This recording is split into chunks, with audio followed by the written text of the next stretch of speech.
G'day guys, welcome back to Morezy Plays Minecraft, episode 37.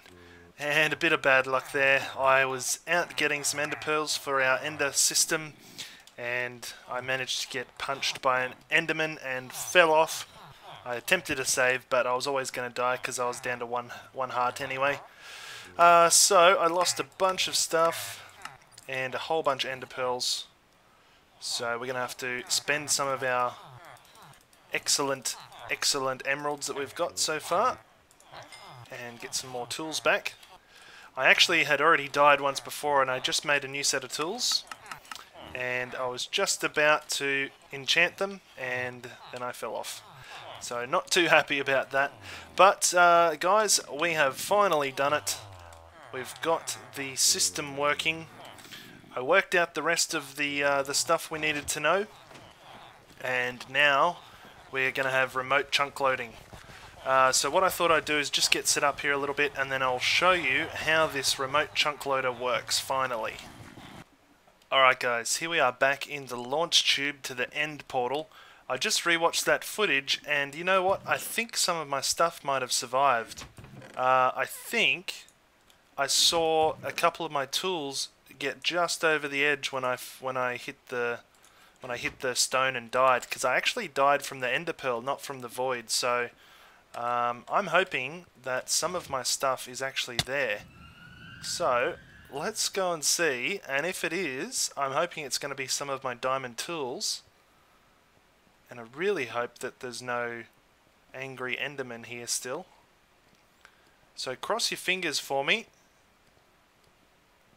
It's a very low chance. Oh, there's some XP on the ground there. That's interesting.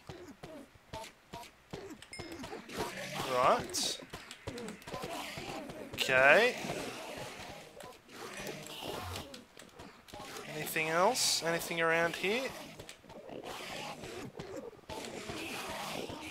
Oh, this is hard to get out of. It doesn't look like anything survived. Ah, that's a shame. Ah, well. Now, how do I get out of here is the question. Let's break this, and we will break this as well, I guess. And why not break that? Okay, cool. Let's just double check, make sure nothing, absolutely nothing is salvageable here. Okay, no, it's gone. It's all gone. Alright, well, I do need some ender pearls anyway, so I'm just going to hang here quickly, get some ender pearls, and then we will take a look at this system.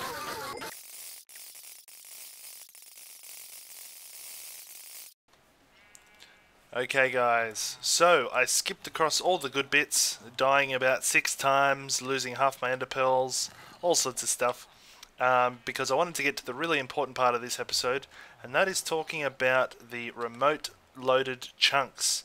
Now I believe I finally worked out how to get these things working, and to do a little demonstration I'm going to use some blocks and show you a little diagram. So let's head over to our first area.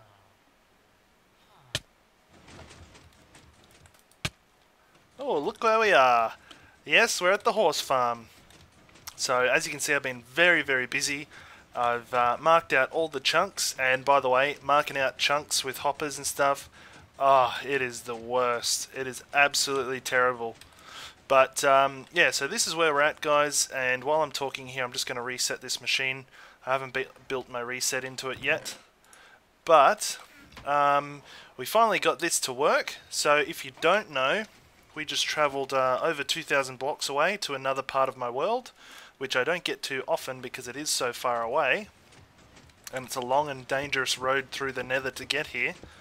And I built myself another one of these ender stasis chambers here. There we go. Oops, don't hit it with chicken, it doesn't do much. Okay, so yeah, I built another ender stasis chamber over here, and managed to suspend an ender pearl up there, which I'll now replenish. Okay, let's knock these out. And then we'll talk about how I finally got this thing to work. and hopefully it'll help you guys to understand how to do it as well. Alright, let's throw this one up. This one's a little bit different to the other one. It tends to go quite high and then catch it. Okay, so that one's good. Now, the first important thing, which I don't remember if I showed you or not, is this little contraption here. So we have a lever on a block, into a repeater, into a piston. It doesn't have to be sticky. Then we have a dispenser with arrows in it, and then the final piece of the puzzle is, I won't do it just now because it will break my world here, is to put a slab here, right on the ground. And then what happens here is we flick the lever on and off. The dispenser will shoot an arrow into the slab, and it gets stuck halfway in the slab. And because of that, there's a bug in Minecraft. I don't know a lot about it, but basically what happens is the position of the arrow becomes corrupted, and it becomes what is called not a number, N-A-N. And when it's not a number, that arrow actually teleports to the next closest number, which is 0, 0. Okay? So that is why it's important to keep 0, 0 loaded. So when that arrow teleports to 0, 0, we actually knock out the slab, and that causes the arrow to not be able to despawn. So that's part one of the problem. So that's why we had to find 0, 0 in our last episode. And now I'm just going to run away from that noisy piston for a minute. Now I'm going to show you how it works here. Okay, so the white diorite can be our spawn chunks. Okay, this isn't to scale, by the way. So think of these white blocks as the spawn chunks that process entities and redstone, and the ender pearls is when I throw them and all that sort of thing. And around the outside is a row of lazy chunks, which only do a few of those things. And so this is where the iron farm is, okay? Think of the iron farm in my world, that's where this is. Now what I did is I found 0, 0, which is over here. Let's say 0, 0 is over here, okay? Now, this is where the arrow gets teleported, but because the arrow is an entity and a few other things, we need that to be treated like a spawn chunk. And this is where I touched on briefly in the last episode. To make this little chunk here operate like a spawn chunk, we need to surround it 2 by 2 with other loaded chunks. And we'll go back and have a look at this in a second. Oh, I've run out of blocks. Let's destroy these chunks for a minute. So this is 0, 0, and let's do that. And we need one more row. Totally not prepared here. Okay. So, when we have this 5 by 5 chunk area, Minecraft says, okay, well there's 5 by 5 chunks, there's a 2 wide border of lazy chunks, therefore the middle chunk is now a spawn chunk. And that is where 0, 0 is, okay? Now the problem I had last time was that I failed to realize that to get this machine to work, it also uses entities like the little up and down armor stand and the ender pearl. They're also entities. So previously I was just loading that single chunk and I wasn't sure why it wasn't working. That's because when we loaded it from 0, 0, it loaded one chunk, which means it was a lazy chunk. So in order to get this to operate the way we wanted, we had to also surround this chunk with a 2 by 2 row of lazy chunks, and that's what all these hoppers are for. So these hoppers are on the border of a bunch of chunks. So you can see here, chunk 0, 3, 9. If I move over here, no, sorry, this way, there's 15 to 10. So this is the border of a chunk, this line right here. And so I've loaded 5 by 5 chunks around this guy, okay, like so. Oops. And again, I've run out of blocks. Okay, let's just do this. Alright, now this chunk in the middle, this one right here, is now a spawn chunk, because that guy there is in the middle of it. So the arrow from this chunk gets loaded in this chunk, which in turn loads this little block here, and from that block we can spread out and load a 5 by 5 area around that little block, and now that's a spawn chunk there. Therefore this machine works anywhere in the world, and so does this, and so does this original spawn chunk machine. So, if that's not too clear, I don't blame you, because it is very difficult to explain, and the couple of videos that I saw didn't explain it very well either. So, if you do have more questions on that, feel free to leave a comment, because I'm more than happy to go over it with you.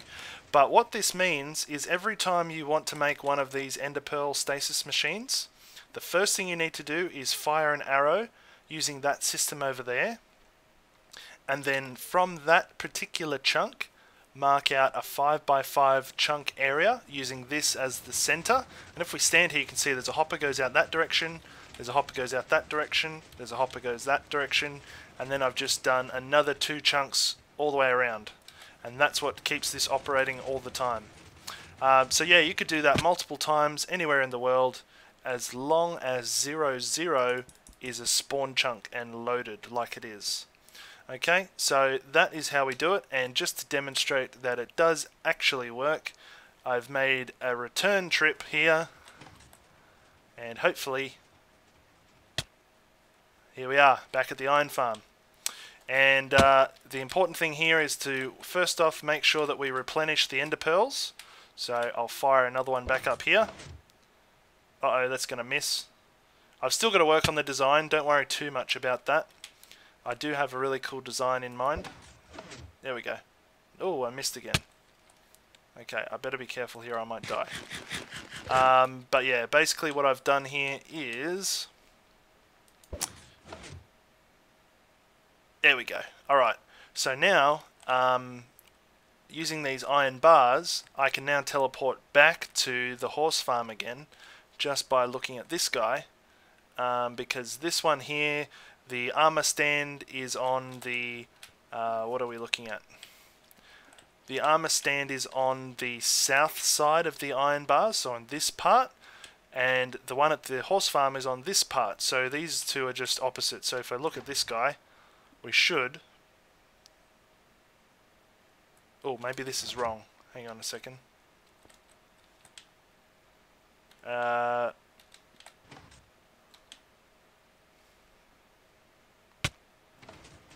There we go. Yeah, so we get teleported back to the horse farm because it was the iron bar was in the right position. Oh, that was intense. So, long story short, guys, we've got it working. It works. It all works. I'm just going to disable this before all the zombies come and kill all these villagers. But that means super fast travel all the way to the other side of my map with very easy methods to do so. Alright, there we go. Okay guys, so here is 00. Well, this is the chunk borders of 00. And this is where I started off earlier on in last episode. And I decided having the hoppers where I put them, which was just straight on the ground, was too hard to see where I was actually loading these chunks. So I decided to make a proper grid out of just some cobblestone blocks. It looks pretty ugly at the moment. Eventually I'll probably get rid of this, but for the moment it works well. So this is the central chunk right here, and that is where 00 is. 00 is right down the bottom of that. Eventually I want to dig this out so that I can get the very bottom block where the arrow ends up to be visible. But at the moment I still need to grow some dark oak saplings and stuff there to knock out the bedrock. But this is where it all happens, okay? So this 00 chunk has been loaded via some hoppers facing into the chunk borders like before. And what I didn't mention before is that these each have, or they should each have an item, although that's interesting. It looks like that one didn't have an item unless it's obsolete. I always thought you have to have an item in there, but maybe you don't. Anyway, I put items in all of them, and they all face into another chunk. You can see they're all bent to face into a chunk. So this is what keeps 00 loaded, because it's all connected to the spawn chunks. So the spawn chunks finish, well the spawn chunks finish here, and technically I believe this one here and the next one are lazy chunks already, so I'm pretty sure that's how it works. But I just didn't want to take any chances, so I loaded quite a large area here actually. But yeah, these are all connected to the spawn chunks, and that's what keeps 00 loaded at all times. And of course, when the arrow ends up there, then that loads our horse farm, which is over in far away over there. So that's how all that works, guys. It is pretty confusing, but once you sort of understand the concept, it's okay. The main thing you have to keep in mind is, first off, find your spawn chunks. Secondly, find the find the boundaries of your spawn chunks. Third is to find 00 and join it up with hoppers so it's loaded. Make sure that it's in a 5x5 area, with 00 being the center of that 5x5 chunk area. And once you've done all that, then find where you want to load, make the contraption with the arrow, and load up 5x5 chunks of that area as well, and you're right to go. So there you go. So there you have it, guys. That is remote chunk loading. Now everything you've seen here today is pretty much designed or discovered by Test137E29, and I highly recommend you go and check out his videos. But the only thing with his videos is he does not talk, so working them out was a little bit more difficult, and that's why hopefully by watching this episode you've managed to work some of the stuff out using my explanations. So, what have I got left to do? I will also mention that I was looking on the Reddit recently, and I know Etho is doing some work with Ender Pearl stasis chamber things, and I've seen a few people do a few different designs, so that's cool. I might start trying out a few more designs as well. I know that the design that Test has made is extremely reliable. I did have some issues with it beforehand, but it appeared to just be the wireless receiver, and very rarely, sometimes the pistons were glitching out. So I'm happy with the way it is at the moment, and I would like to experiment with it to get some multiple ender pearl situations going so we can store the ender pearls. But yeah, I'll certainly be trying that a little bit more. Alright, so got a bit more of the episode to go, and I'll just duck out, get a few little bits and pieces, and then we'll come back and do something else here. So also just quickly, guys, a couple of things I'm noticing here. The indicator system seems to be working as well. We've got zombie flesh up to about here. That's just from putting it in manually. But if we go around the corner here to the watermelon, that is almost up to the next level. So we've got 1, 2, 3, 4 hoppers worth, plus a dispenser full of that. We can see the lights on, so that's cool. And when it gets up and fills up another 2 hoppers, we should get the second light to turn on. So that's pretty cool. I haven't emptied these out for a little while. There's nothing in there yet because I've put the villagers in.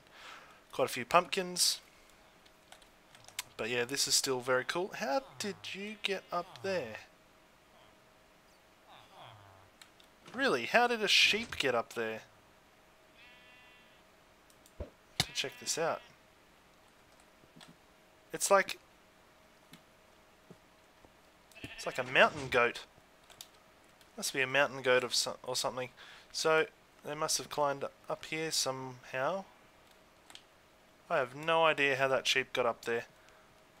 Oh, there goes some more bits and pieces there. I'm getting a little bit of lag at the moment.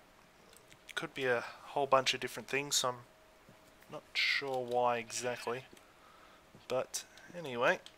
Alright, where were we? Let's get back to doing some more work here. I've got an idea for what we can do next. Now we're just heading down to get some sticks here. So finally we've got a use for some sticks, and thanks to my gold farm we've got quite a bit of gold as well, and I think we're going to try and make some powered rails. So at the moment there's some issues. Oh, what am I doing here? At the moment there's some issues trying to get my villagers through what are they called? Portals. Yeah, because there's some bug at the moment where if a village goes through, or an entity of, I think it's just a villager, it crashes your game. So what I'm going to do instead is go back to the old-fashioned method of rails and minecarts to get some of my villagers out of the villagers area and over to the iron farm, because that's running quite low at the moment. Where did you come from? These guys are just everywhere. Must have spawned up in here. Oh, there's a dark patch up here. I didn't know that was there. There's cobblestone above it too. Interesting. Yeah, so that's what we're going to do. We're going to try and build a rail line from the base here over to the iron farm to get rid of some of my excess villagers, because I just went up and checked how many I actually had, and it looks like I've actually got about 300 at the moment. Let's see if they all come into view here. Pretty sure that was what it said. And it could be the reason why my frame rate's going down a bit. I'm on 24 frames at the moment. Yeah, so there you go, just over 300 villagers down there. So that's quite a few villagers. And if some die along the way, I don't really care. So we'll try and get rid of some of these guys and hopefully beef up the numbers at the iron farm. And that will be a good use of these excess villagers. Yeah, so I don't know if I'll be able to get out of here. I've fallen into the little... Oh, here we are. I've fallen into the little container with all my reject villagers, and man, I can now see what they're so upset about. You can't even get out of this place. I might have to kill a few before I can get out, I think. Yeah, check this out. It's like a little villager cannon shooting the villagers off. They're obviously hitting each other at the end of the water stream here and just shooting each other off into the distance. Or something like that anyway. Alright, so we've got a rail line that goes all the way from here to the iron farm. However, we do need to work a little bit more on it. I'm going to have to use a whole bunch more gold because I ran out of powered rails, and I realised it actually takes quite a bit of powered rails to get an empty cart back here. So let's see what happens here. I'm going to put down 2 carts, I think. I'll ride in one and the villager can go on the other. Hopefully this will pick a villager up. Oh no, I need to, hang on, I need to adjust this. Let's adjust this now. It needs to go into the corner, doesn't it? That's better. Okay, let's see if we can fix this up quickly. Like so. I might as well break these as well, I guess. Yeah, that's what I was wondering whether that would work, and it doesn't, so let's do this, and no, that won't work either. Okay, we'll have to dig up a new little channel. Excuse me while I just fix this. And I've just got a little stair here so that we can have them leave without opening the whole system up to zombies. Let's put one of those there, and I think one of these, and I think we'll just go all the way up here. And I guess we'll have to put a stair here as well. Like so. Alright, let's send these guys up through here. Oh, you can't put these on glowstone. Interesting. Well, that was supposed to be 1 block higher. So we'll put some blocks there, and we'll go up through here. Now, this isn't meant to be a permanent solution. Eventually, when I'm happy with all my bedrock breaking, I will actually upgrade my version to a stable version that has villagers going back through portals again. That is the plan. Let's make sure this is closed up. And we'll put 2 powered rails back here. And we'll do something like that, I guess. Alright, let's sleep really quickly here and I'll see if we can make it all the way to the iron farm. Alright, there we go. So, let's send one of these down to pick up a villager. And the other one will go through here. Oh. I guess I need to power this, don't I? Whoops. Okay, when we get up here a bit further there should be enough room. Looks like he's pushing himself anyway. Not quite. Alright, give him a little nudge. There we go. Alright, let's see if we make it all the way here. Hopefully I can push him up this little hill. I wish you could go a little bit faster when you push forward on a minecart. There we go. Alright, let's see how far we get. Up and down here. So I used about, what, six or seven stacks of rails. And this direction is fine. We should make it all the way. Little downhill section. But on the way back, when the cart will be empty, there might be some issues. So, nice scenic trip through the countryside, past the farms with the animals and the pigs and the sugarcane. Oh, little slow down here. There we go. Back up again.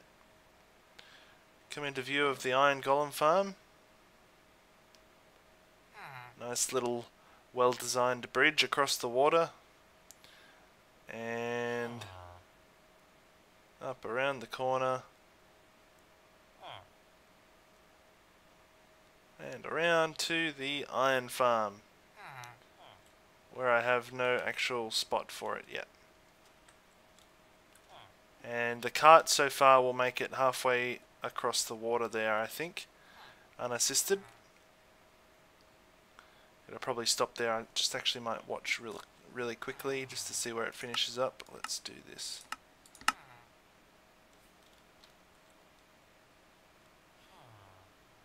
Does it not quite make it past those ones? Or maybe it's disappeared out of render distance.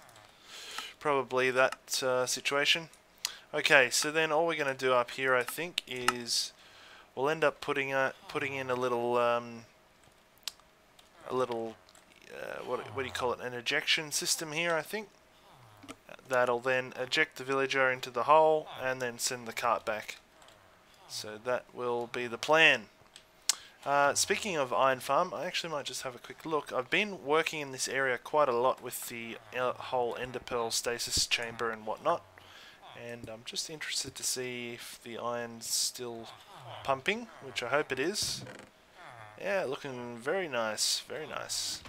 I do have plans to possibly expand the iron farm a bit, make it an extra level, add some more villagers to it so we can get some better rates, because at the rate I'm using the iron at the moment is quite severe actually.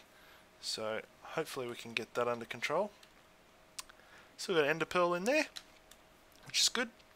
Alright, so yeah, a little bit more work to do on this yet.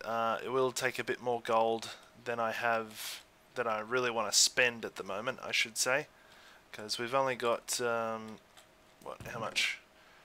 Yeah, oh well, actually we've got quite a lot, but I don't want to use it all for powered rails at the moment. But that will be the plan for the moment until I upgrade back to a new stable version to get the portal system working with villagers again. Alright, well, anyway guys, that'll about do it for today's episode, and I just want to make a quick PSA, public service announcement. I won't be doing a stream this weekend, the, what is it, the 16th of May? I'm going to be going away for the weekend, so I'll be leaving bright and early to go and do that, so there'll be no stream this week.